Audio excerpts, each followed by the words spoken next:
Hi guys, welcome to the introduction of how to format your title page, your table of contents, and create the headings that you need to make the table of contents happen faster.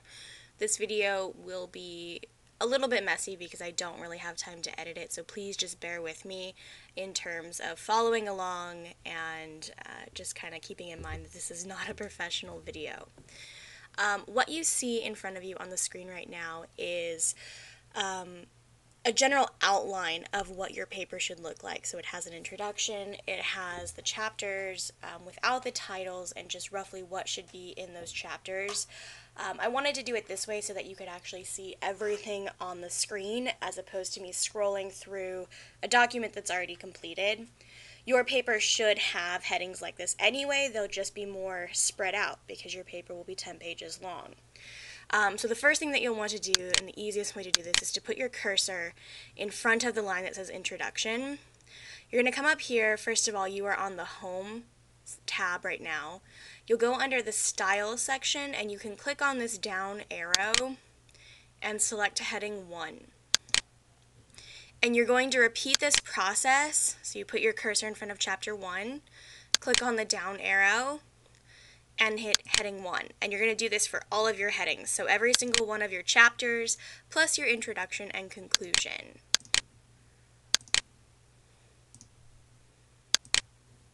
So in front of conclusion, down arrow under style, heading 1. Now what you have is a paper that looks a little bit weird because the introduction and the chapter and the conclusion headings are all in blue. There's a lot of extra space, they're in bold, they're a bigger font size than what you really want. So what you're going to do is edit it so that these don't look like this anymore. So you will select everything, so you press and hold the cursor and drag all the way down, or you can hit Control A, and it will select everything in the entire document. And what you're going to do is you're going to hit this cursor, which is your line spacing. So if you're going to change to a double-spaced font like this, that's where you would do that at. But you are going to remove spaces before paragraphs.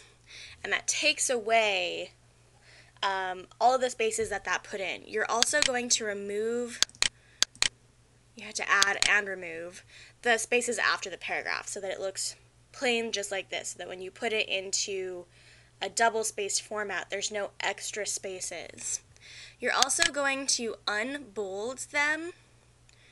Everything in this paper is Calibri 11. Again, you have a choice, Calibri 11 or Times New Roman. So you unbolded it, you changed it to Calibri 11, and then you're going to change the font color to automatic or black. So now what you have is a paper that looks very similar, but your headings are already formatted. So this is what your paper looks like. And this is when you will put it into double-spaced if you haven't already. And so you have a paper that has formatted headings with the sections underneath it. To insert what you need to put in, you'll hit Control Enter at the same time. You have to hit Control and Enter at the same time, which puts in a page break. So now on this sheet, you don't have anything on this page. It's just a blank page. So you'll go to References, it's the References tab, and Table of Contents is all the way over here at the left. So you'll select this one.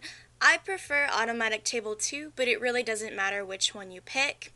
1 or 2 would be the better of the choices, and it inserted it for me. Now, this is technically done, and in my paper, nothing is going to change, but please make sure that at the end of your paper, after you finish typing and editing, that you click into this box and hit Update Table. You can either update the page numbers only, or you can update the entire table. The difference is that if you update the entire table, it will look for new headings. So if you put in maybe another chapter, it will look for that new heading as well. So you hit OK, and then it's updated. Realistically, what you should be doing as well is that you should have another page before this. This would be your title page area. But For this one, you won't need to do that. So that is how you make a table of contents. It is fairly straightforward and pretty easy to do. It's just a lot of the work comes from changing the introduction and the chapter titles to make them look like the rest of the paper. Also, really quick, you usually are on the Home tab. I'm going to show you how to insert a footnote. So we are going to insert a footnote right here. So let's say this is the end of a section where we are talking about a source. Let's just say it's from Wikipedia. You are going to put your cursor right at the end of the period. So don't put in an extra space. Keep it out. Just put it right at the end of the period. Go to the References tab again and click on this, Insert a Footnote. So you'll click on it, and you can see it put a little 1 up here, and then there's a little 1 at the bottom of the page. And these two correspond. So when I see the little number 1 at the bottom of the page, I can go find the number 1 in the paper to see where you use that source. So what you would type in down here, because Wikipedia doesn't usually have an author, is Wikipedia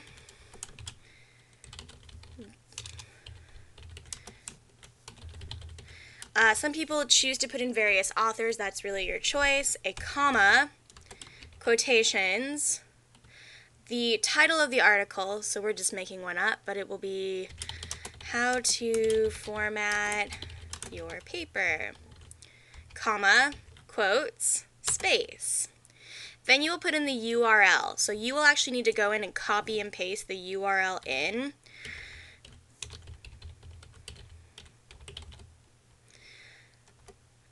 And you'll get something that looks like this, where it has the hyperlink in it, and I will show you how to remove that in just a minute.